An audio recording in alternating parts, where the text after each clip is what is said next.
E bateu aí o desespero no senhor Jair Messias Bolsonaro. O Eduardo Bolsonaro tá aí nos últimos 3, 4 dias nas redes sociais ameaçando ministros do Supremo Tribunal Federal. Ficou claro aí para todo mundo que o Bolsonaro, réu em processo criminal no Supremo Tribunal Federal, mandou seu filho para outro país para que seu filho tentasse ali intimidar dos Estados Unidos os juízes que julgam Bolsonaro. E agora a coisa ficou pior. Por quê? Porque após uma fala do Marco Rubio, que é secretário de Estado dos Estados Unidos, que é o equivalente a ministro das Relações Exteriores, dizendo ali a um deputado que podemos sim aplicar algumas sanções ao Alexandre de Moraes, estamos examinando isso. Ele não falou, vamos fazer isso em breve, falou, estamos examinando isso, tem uma possibilidade grande. Vem do Marco Rubio, que vamos lembrar, ele é daquele tipo de bolsonarista que se fosse no governo Bolsonaro, diríamos que é a ala olavista. Por quê? Porque aquela ala que o que eles falam não se escreve. O Eduardo Bolsonaro começou a falar que, olha, tá vendo, a minha articulação tá dando certo e acolheu os louros disso. Eis que, nas últimas 24 horas, o Eduardo Bolsonaro passou a ameaçar também, não só o Alexandre de Moraes, mas outros ministros do STF. E a usar até jornalistas, que eu já citei aqui várias vezes como jornalista bolsonarista, que a notícia sai direto do WhatsApp do Bolsonaro e vai para as páginas do jornal. Tem duas jornalistas do Globo, tinha uma no UOL, que era a Thaís Oyama, e tem um no Metrópolis, que é o Paulo Capelli. Então, por mais que muitas vezes eles falem de outros assuntos, várias vezes acontece que eles são porta-vozes de bandidos. É isso que eles fazem. O papel deles não é de jornalista, a profissão deles é assessoria de imprensa de bandido. E o Paulo Capelli do Metrópolis fez o trabalho de quê? De ameaçar ministros do Supremo Tribunal Federal. Ele escreveu uma matéria no Metrópolis dizendo que, ameaçando aí vários ministros, ameaçando Toffoli, Gilmar Mendes, Zanin e Barroso, dizendo que esses ministros aí serão banidos dos Estados Unidos, terão contas bancárias banidas, suas esposas vão ter problemas, seus familiares terão problemas com a justiça dos Estados Unidos e que até cartões de créditos deles e de seus familiares serão aí suspensos. Aí você fala, pô, peraí, que ameaça feia essa. A matéria do Paulo Capelli não tem fonte. Ele cita ali que o governo Trump está estudando fazer isso, mas ele não cita nenhuma fonte do governo Trump. Eu dou um exemplo, o Jamil Chad do UOL escreveu, 2 dias antes da fala aí do Marco Rubio, ele escreveu dizendo, olha, o governo Trump analisa as sanções ao Alexandre de Moraes, fontes que eu tenho aí do alto escalão do governo Trump dizem que estão analisando sanções, porém é uma análise muito arriscada, porque se eles impuserem alguma sanção contra o Alexandre de Moraes, o Brasil pode retalhar, isso vai ser ruim para os dois países, a comunidade internacional pode retalhar os Estados Unidos, não vai ser bem visto pela comunidade internacional os Estados Unidos sancionando o Brasil, que é uma democracia, ainda mais sendo que o Trump é aliado do Bolsonaro, que tentou dar um golpe de Estado, então vai pegar muito, muito mal e vai ter um ônus muito grande para os Estados Unidos e para o Trump. A matéria do Jamil Chad deixava bem claro que estão analisando, mas tem um problemão aí para eles nessa análise. O Marco Rubio falou a mesma coisa, estou analisando. A matéria do Metrópolis, do Paulo Capelli, não. Ela não cita fonte alguma. A fonte é, obviamente, o Eduardo Bolsonaro. É só pura e exclusiva ameaça. A única vez que eu vi uma coisa tão canalha assim foi quando a Thaís Oyama, do UOL, fez uma ameaça ao ministro bolsonarista Cássio Nunes Marques, dizendo que ele não poderia mais nem sair na rua, nem ir a restaurantes e nem andar de avião, se ele votasse ali a favor da inelegibilidade do Bolsonaro, ou se ele não pedisse vistas. Ou seja, era uma ameaça claríssima, dizendo que, olha, fontes bolsonaristas dizem isso. E aí o jornalista usa o chamado sigilo da fonte, para quê? Muitas vezes, a gente já viu isso na imprensa, para mentir. 2, para fazer ameaça. Isso aí não é jornalismo, isso é assessoria de imprensa de bandido. Agora fica a dúvida, que é o que se está comentando em Brasília. Por que o Bolsonaro não está preso por obstrução de justiça? Vamos lá, em qualquer processo, se um dos investigados, antes de ser réu ainda, hein? Réu é pior ainda. Se um dos investigados, ou o réu, que é pior ainda, tenta intimidar o juiz, o que acontece? Ele vai preso na hora. Se um dos investigados ou réu tenta intimidar testemunhas, o que acontece? Dou o exemplo do Braga Neto. Foi preso.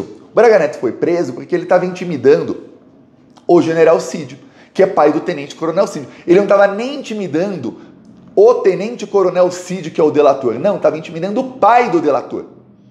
E foi preso. Agora nós temos o Bolsonaro, que manda o filho dele para os Estados Unidos fazer ameaças aí a ministros do Supremo. E aí, por mais que eu diga aqui para você, olha, isso tem toda a cara de não ter nada a ver com o Eduardo Bolsonaro, tem muito pouco a ver com ele, e sim com o Elon Musk.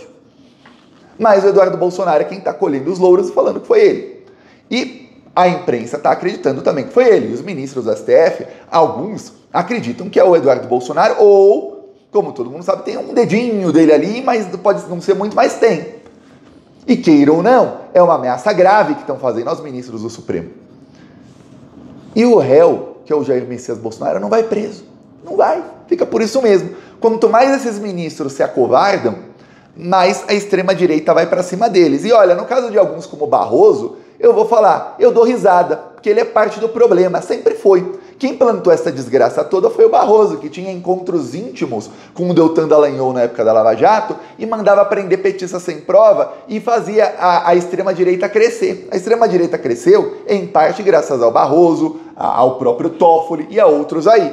Aí agora, o próprio Alexandre de Moraes também. Aí agora, eles são os alvos do monstro que criaram. Aí você, oh, que coisa! E agora, aqueles que eles perseguiam, que era a esquerda e os petistas, e na época era perseguição mesmo, era prender petista sem prova, com base em delação, e depois foi tudo anulado porque não tinha prova. Aí esses são os que têm que defender os ministros institucionalmente. Você vê como o mundo dá voltas, né?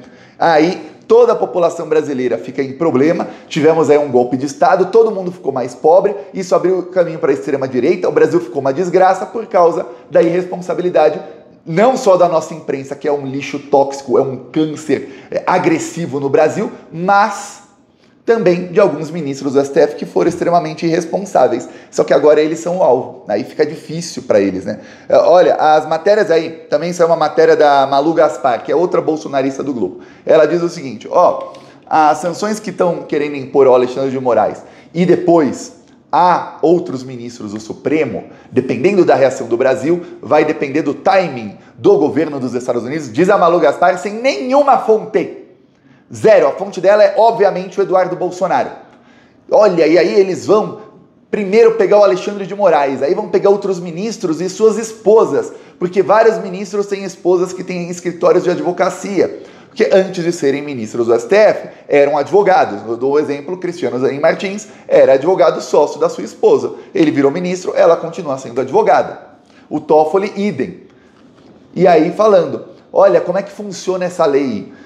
As instituições, isso é chamado nos Estados Unidos de pena de morte bancária, porque essas pessoas vão ser banidas de todas as instituições bancárias mundiais. Qualquer instituição bancária que aceitar ter uma conta bancária dessa pessoa vai ser banida de fazer negócios com os Estados Unidos. É mais ou menos como funciona o embargo a Cuba, né?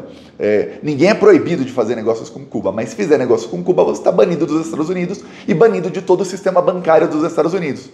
Ou seja, quem vai querer fazer negócio com Cuba? Ninguém. É isso.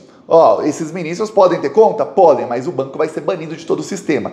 Visa, Mastercard, enfim, operadoras de cartão de crédito também não vão poder emitir cartão em nome dessas pessoas. Aí você fala, estão fazendo uma ameaça bem grave aos ministros. Que é assim, imagina o ministro do STF, aliás, qualquer pessoa, imagina você simplesmente não poder mais ter conta bancária, não poder mais ter um cartão, não vai poder fazer um Pix.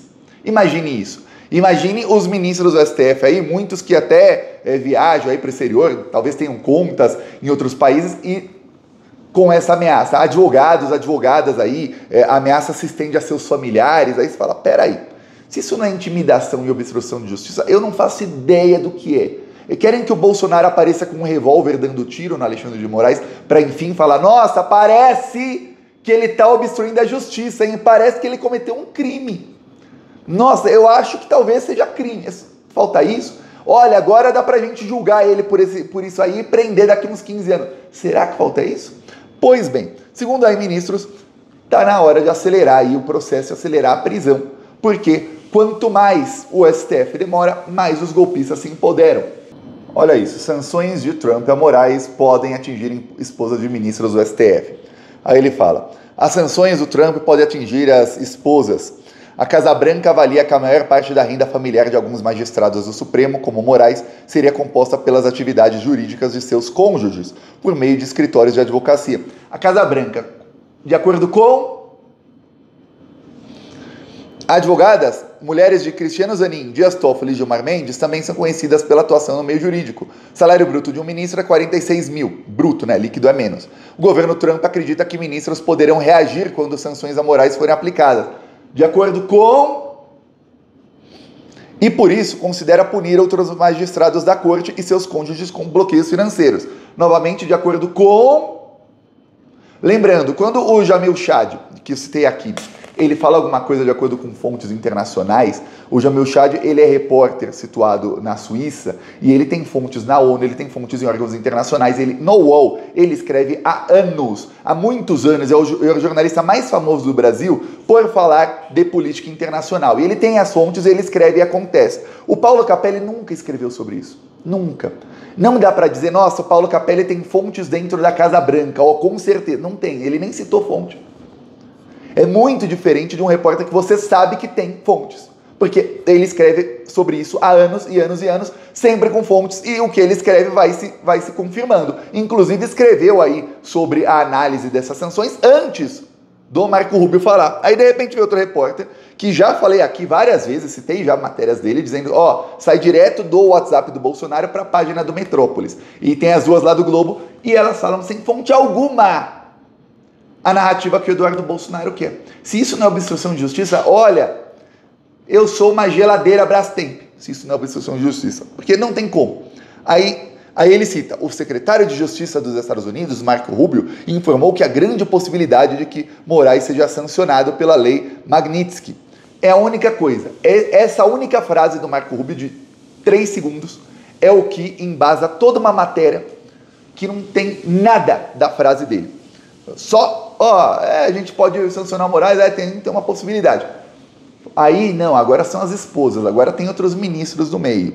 Aí ele começa a dizer aí que, olha, as assessorias aí das esposas não quiseram responder, ou seja, entrou em contato com os escritórios aí para fazer a ameaça.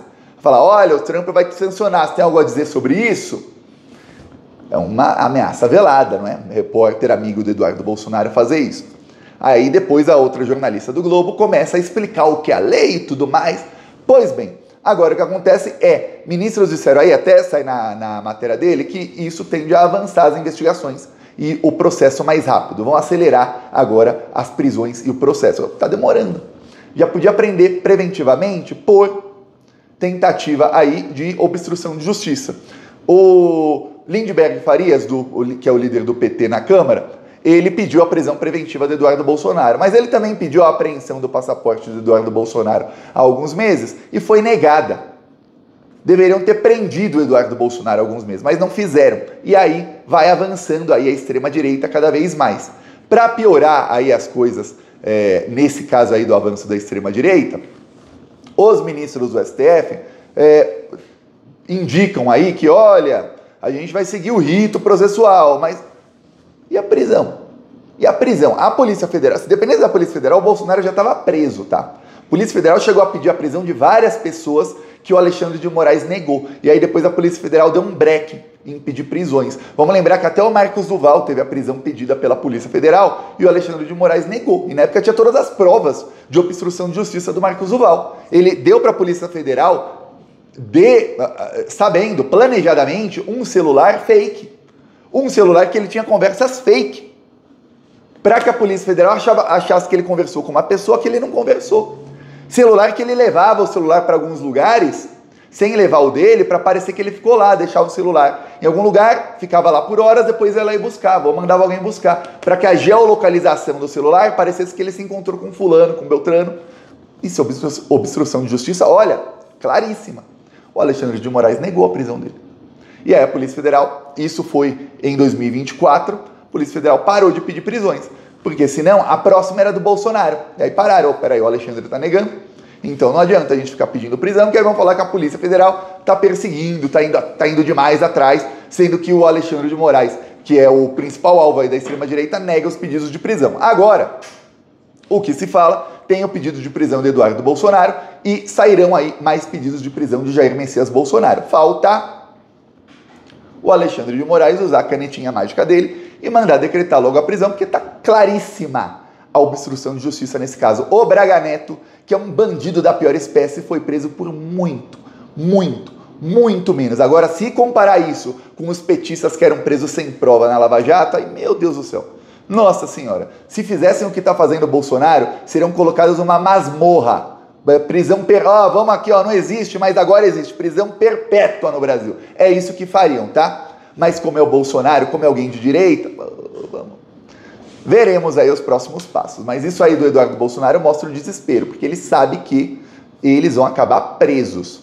Peço a sua inscrição no canal. Seguimos aqui na luta. Falou!